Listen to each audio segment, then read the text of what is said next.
ایران وزیر اعظم کے لیے ایک اور نام فلوٹ ہو چکا ہے اور وہ صادق سنجرانی صاحب کا ہے۔ اگرچہ ایک ملاقات ابھی تک ہو چکی شہباز شریف صاحب اور راجہ ریاض کے درمیان، لیکن کوئی اتفاق نہیں ہوا۔ مزید بھی ملاقاتیں اور مشاورت کا سلسلہ جاری رہے گا، لیکن قرہ فعال کس کے نام نکلنے کا امکان ہے؟ عمران صاحب سے پوچھتے ہیں۔ عمران صاحب، صادق سنجرانی صاحب کا نام، جلیل عباس جیلانی صاحب کا نام کافی سرگرم رہا، پھر اور بھی ایک دو نام، اسحاق ڈار صاحب کا نام تو چلیے تھوڑا پیچھے چلا گیا، لیکن یہ دو نام کافی اس وقت لائم لائٹ میں ہیں۔ آپ کو اب کیا لگ رہا ہے؟ سمینہ دیکھیں، عام طور پہ ان حالات میں ایسا ہوتا ہے کہ جو نام زیادہ زیر بحث ہو وہ بعد میں ڈراپ ہی ہوتا ہے، اس پہ نہیں ہوتا۔ لیکن صادق سنجرانی صاحب کی جہاں تک بات ہے تو جس طرح سے ان کا نام آیا ہے سامنے، تو اس کے بعد یہ اس وقت ان کا جو معاملہ ہے کافی یہ ہاٹ فیورٹ آپ کہہ سکتی ہیں کہ اس وقت ہیں۔ اس کی بنیادی وجہ یہ ہے کہ زرداری صاحب جو ہیں وہ انہیں اپنا بندہ کہتے ہیں، کچھ طاقتور حلقے جو ہیں ان کی بھی انہیں سپورٹ ہے، انہیں کی وجہ سے یہ چیئرمین سینٹ بھی بنے تھے۔ ایون جو پی ٹی آئی کے لوگ ہیں وہ بھی ان کو یاد ہے آپ کو کہ پہلے بھی سپورٹ کر چکے ہیں، وہ بھی حتیٰ کہ پرویز خٹک صاحب نے بھی آج کہا ہے کہ یہ موضوع ترین ہے۔ تو اگر اس حساب سے دیکھا جائے تو یہ جو ہیں صادق سنجرانی صاحب ان کا جو ہے نا قرہ نکل سکتا ہے۔ اچھا، لیکن کچھ لوگوں کا یہ خیال ہے جو وزیر اعظم ہاؤس میں بیٹھے ہوئے ہیں، جو وزیر اعظم کے بڑے قریبی سمجھے جاتے ہیں، ان کا خیال یہ ہے کہ جو اصل نام ہے وہ ابھی تک بھی نہیں آیا، منظر پہ نہیں آیا۔ لیکن اس میں یہ ہے کہ آج وہ کہتے ہیں کہ جی راجہ ریاض صاحب کی اور وزیر اعظم کی جب ملاقات ہوئی ہے میاں شہباز شریف صاحب کی، تو اس میں جو نام ڈسکس ہوئے ہیں تو اس میں انہوں نے کہا کہ کل اس پہ فائنل کریں گے، اور وہ نام جو اصل نام جس پہ تقریباً چیزیں طے ہو چکی ہیں وہ راجہ ریاض صاحب سے ابھی ڈسکس نہیں ہوا، وہ انہیں کل بتایا جائے گا۔ لیکن اب دیکھیں کہ یہ معاملہ جو ہے کس طرف جاتا ہے۔ کیوں جو صاحب آپ کا گیان کیا کہتا ہے؟ حفیظ شیخ صاحب کا نام میں لینا بھول گئی، وہ بھی نام ابھی آؤٹ نہیں ہے بالکل، لیکن صادق سنجرانی صاحب کا نام جو ہے وہ کافی لگ رہا تھا کہ شد و مد سے سامنے آیا ہے، تو ان کی طرف نہ قرہ فعال چلا جائے۔ تو ویسے ایک آپ سے اس میں اضافی سوال میں کر لوں کہ چیئرمین سینٹ رہتے ہوئے اگر وہ نگران وزیر اعظم بنتے ہیں تو کیا وہ چیئرمین سینٹ بھی برقرار رہیں گے ساتھ ساتھ؟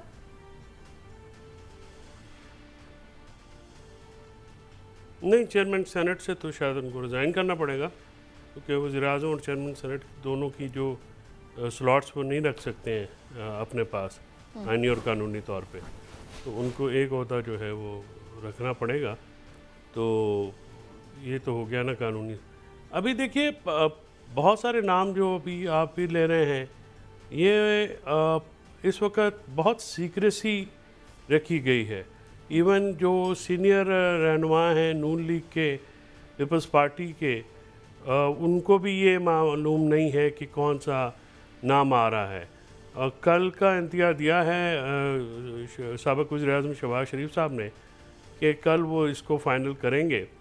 تو اب میرا خیال میں یہ سیکریسی کی وجہ کیا نظر آتی ہے چوہے صاحب؟ ویسے عام طور پر تو ہم دیکھتے تھے ایسے نام آتے ہیں، 3 ادھر سے آئے جی یہ نام آئے، 3 ادھر سے آئے جی یہ نام آئے، تینوں ریجیکٹ ہو گئے، تینوں ایکسیپٹ ہو گئے، جو بھی ہوتا تھا وہ اوپنلی ہو رہا ہوتا تھا۔ یہ اتنی سیکریسی کی اس دفعہ وجہ کیا نظر آ رہی ہے؟ کوئی آ کے لب کشائی فرمانا ہی نہیں پسند کر رہا؟ اس کی وجہ یہ ہے نا کہ یہ جو نگران پیریڈ ہے یہ اینٹیسپیٹ بھی کیا جا رہا ہے کہ یہ شاید وہ 90 دنوں کا نگران نہیں ہوگا، یہ نگران آئیں گے تو وہ مہینوں تک ایکسپینڈ کریں گے، تو وہ پاکستان اس کی وجہ سے امپورٹنس تو ہے نگران کی زیادہ، لیکن اس میں سیکریسی کی وجہ پھر بھی سمجھ نہیں آتی۔ ٹھیک ہے، اس میں وہ ٹھیک ہے آپ کی بات، لیکن میں تو یہ کہہ رہی ہوں کہ اس کی وجہ یہی ہے نا کہ کوئی بھی جو ہے ڈسکلوز اس لیے نہیں کرنا چاہ رہا کہ اسپیکولیشنز جو ہیں اسپیکولیشنز شروع ہو جائیں گی نا، اسپیکولیشن سے بچنے کے لیے یہ رکھا جا رہا ہے۔ اور دوسرا کچھ کھچڑی سازشیں، محلاتی سازشیں ہوتی رہتی ہیں، وہ پایہ تکمیل تک نہیں پہنچی۔ کچھ لوگوں کی خواہش ہے کہ سیاستدانوں کو لایا جائے، کچھ لوگوں کی خواہش ہے کہ نہیں وہ بندہ لایا جائے جو آئی ایم ایف سے ڈیل کر سکے، اکانومی کو جو ہے وہ مسائل جو درپیش ہیں سخت فیصلے کر سکیں۔ اور ایک جو یہاں پہ بات ہو رہی ہے وہ یہ ہے کہ نون لیگ جو ہے وہ اس لیے بھی بندہ لگانا چاہ رہے ہیں اپنا کہ آنے والے دنوں میں ان کو امید ہے کہ مڈل ایسٹ سے کوئی ایسی ان کو بڑی اچیومنٹ ہو جائے گی جس اکانومی کو جو ہے وہ سالو کیا جائے گا پرابلمز کو، تو وہ یہ کریڈٹ بھی کسی اور کو نہیں دینا چاہتے، تو وہ یہ کریڈٹ اپنے پاس رکھنا چاہتے ہیں کہ ان کا آدمی ہو تو وہ یہ کہیں کہ جب اکانومی اتنی دگرگوں، حالانکہ نگران سیٹ اپ کے لیے ایک بیسک شرط یہ ہے کہ وہ کسی کا بھی آدمی نہ ہو، وہ ایک بالکل اس پہ حتمی رائے اوکے ایک غیر جانبدار ہونا چاہیے بندہ، لیکن ایسا میں ہوتا نظر نہیں آ رہا۔ آج کل اشتہار بڑے ہیں ہمارے پاس چوہدری صاحب، تو وقت بڑا کم ہے، میں اس لیے ذرا تیز چلنا چاہ رہی ہوں۔ اچھا جی، ریویو جو پٹیشن تھی اس کے اوپر جو معاملہ تھا سارا وہ سب گنگا بہہ رہی ہے ایسی۔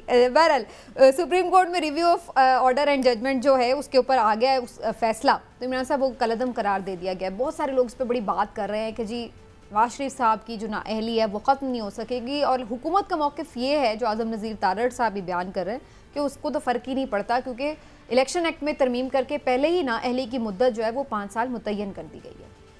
سمینا، پہلی بات تو یہ ہے کہ مجھے بڑا اعتراض ہے، جب پہلے نہیں ملتے تھے تو اس وقت تو کبھی نہیں آپ نے کہا کہ آئے ہائے اب تو اشتہار ہی نہیں آ رہے۔ میں تو خوش ہو رہی ہوں۔ نہیں دیکھیں نا، ہم آپ کے سامنے 55 منٹ کا کنٹینٹ کرتے رہے ہیں، تو آج اگر اللہ کا شکر ہے آ ہی گئے ہیں تو آپ نہیں، میں تو سر خوشی کے مارے پھولے نہیں سماری، اسی لیے تو میں نے کہا ہے۔ دوسری بات یہ ہے کہ جہاں تک آپ نے یہ بات کی ہے کہ Supreme Court review of judgment order bill, تو اس میں یہ دیکھیں کہ یہ ہونا ہی تھا، لیکن مسلم لیگ نون جو ہے اس کا اگر معاملہ دیکھا جائے تو ان کے لیے اس میں بہتری ہے۔ وہ بہتری کس طرح سے دیکھیں، اس کی ٹائمنگ دیکھیں، اگر یہی پہلے ہو جاتا تو شاید اس کی ٹائمنگ ان کو اس طرح سے سوٹ نہ کرتے۔ آنے والے چیف جسٹس کو زیادہ فائدہ ہے جانے والے چیف جسٹس سے۔ دیکھیں میں سمجھتا ہوں وہ سٹرینتھن ہو گئے نا، وہ تو میری بات سمجھے، میں سمجھتا ہوں کہ آنے والے اور جانے والے چیف جسٹس جو ہے نا ان کا ذاتی فائدہ ہونا ہی نہیں چاہیے، دیکھنا ہی نہیں چاہیے۔ دیکھنا تو یہ چاہیے کہ قانون جو ہے اس کی بالادستی سے اس ملک کو فائدہ ہے یا نہیں، عوام کو فائدہ ہے کہ نہیں۔ باقی یہ جو عہدے ہوتے ہیں یہ عارضی ہوتے ہیں، کوئی 10 دن کے لیے آئے یا 10 سال کے لیے آئے، اس نے جانا ہی جانا ہے۔ ہمارے یہاں المیہ یہ ہے کہ جب شخصیات کو دیکھ کے ان کے فائدے یا نقصان کی بات کی جاتی ہے تو اس سے ہی مسائل پیدا ہوتے ہیں۔ آنے والے چیف جسٹس جو ہیں ان کو ہم ابھی سے متنازع بنانے کی کوشش کر رہے ہیں، حالانکہ وہ بڑے پروفیشنل آدمی ہیں، اور میں نہیں سمجھتا کہ جو لوگ اس بات پہ بھی شادیانے بجاتے ہیں کہ شاید ان کے آنے سے ان کے لیے بڑی آسانیاں پیدا ہو جائیں گی، مجھے نہیں لگتا۔ وہ قانون پہ ہی اور اس کی بالادستی کے لیے ہی کام کریں گے۔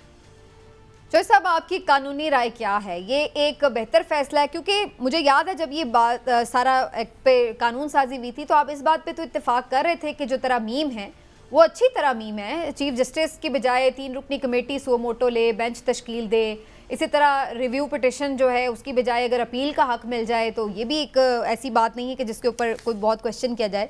تو یہ چیزیں ایسی تو نہیں ہیں کہ جن کے اوپر میرا خیال ہے کوئی بہت زیادہ اعتراض کرے، تو پھر کیوں اس کو کالعدم قرار دے دیا گیا؟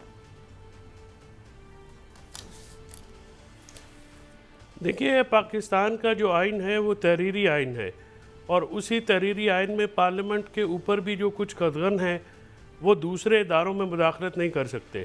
یہ جو قانون سازی کی گئی ہے اس کا جو پرائمری آج ریزن سٹرائک ڈاؤن کا ہونے کا ہے وہ یہ ہے کہ اس کا جو طریقہ کار جو ہے وہ صحیح اڈاپٹ نہیں کیا گیا ہے، اور ثانوی قانون سازی کے ذریعے آئین کو تبدیل کیا گیا ہے۔ جو اوریجنل جورسڈکشن ہے آئین کے تحت سپریم کورٹ کو حاصل، اس کے خلاف ریویو آف ججمنٹس کا ایکٹ، نام تو ریویو کا دیا گیا لیکن پریکٹیکلی اپیل پرووائڈ کر دی گئی۔ تو جب کہ آئین میں اپیل پرووائڈ نہیں کی گئی ہے، ان سب کے لیے جو بھی طریقہ کار اختیار کیا گیا ہے وہ قانون کی نظر میں ٹھیک نہیں ہے۔ اس کے لیے جو ایک ہی طریقہ کار ہے وہ ہے آئین میں ترمیم، اور وہ 2/3 سے اکثریت سے ہو سکتی ہے، ہونی چاہیے بھی۔ یہ تمام معاملات جو ہیں ان کو ریگولیٹ کرنے کی ضرورت ہے، اور بالکل اس پہ تو کوئی دوسری رائے نہیں ہے۔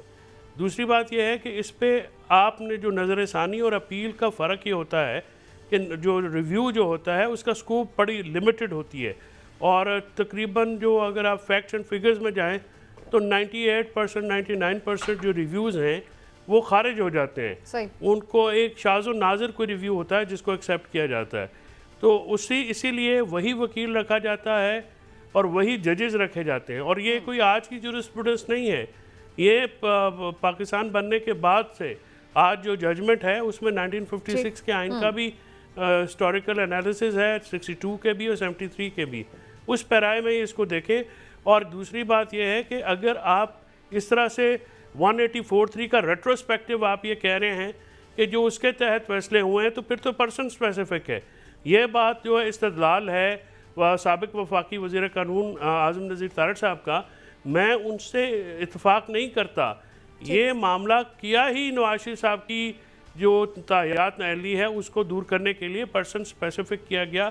یہ علیحدہ بات ہے کہ اگر اس کو پہ عمل درآمد ہو جاتا تو سپریم کورٹ میں تو فینلٹی نہیں ہوتی کسی مقدمے کی، وہ تو پھر چلتا رہتا. تو یہ جو سوال ہے. دوسرا آپ نے ایک اور ذکر کیا کہ 5 سال کا وہ یہ کہہ رہے ہیں ایک دوسرا قانون ہے جس میں انہوں نے نااہلی کی مدت کا 5 سال تک کا تعین کیا ہے. میری رائے میں جو نواز شریف صاحب کی ڈسکوالیفیکیشن ہے وہ آرٹیکل 62(1)(f) کے تحت ہے. اس پہ اس کا اطلاق ہوتا ہے یا نہیں ہوتا یہ ایک سوال ہے. یہ اپنے وقت پہ سوال بالکل آئے گا اور اس کی بھی تشریح کی ضرورت ہوگی. دوسری بات یہ ہے کہ نواز شریف صاحب نیب سے کانوکٹ ہیں اور نیب لاء کے اندر ہی 10 سال نااہل ہوتا ہے جو بھی اس کا کانوکٹ ہوتا ہے. تو وہ جب واپس آئیں گے ان کو اگر جب تک وہ باعزت بری نہیں ہوتے ان کی کنوکشن سیٹسفائیڈ نہیں ہوتی اپیل کورٹ سے، اس کا مطلب یہ معاملہ اتنا کلیئر نہیں ہے، اس کے اوپر دوبارہ عدالت سے رجوع کرنا ہی پڑے گا کہ آیا ان کی نااہلی آٹومیٹکلی کوئی ختم ہو گئی ہے، ہونی ہے، یا اس پہ بہت سارے سوالات آئیں گے اور بہت سارے کمپلیکیٹڈ سوالات آئیں.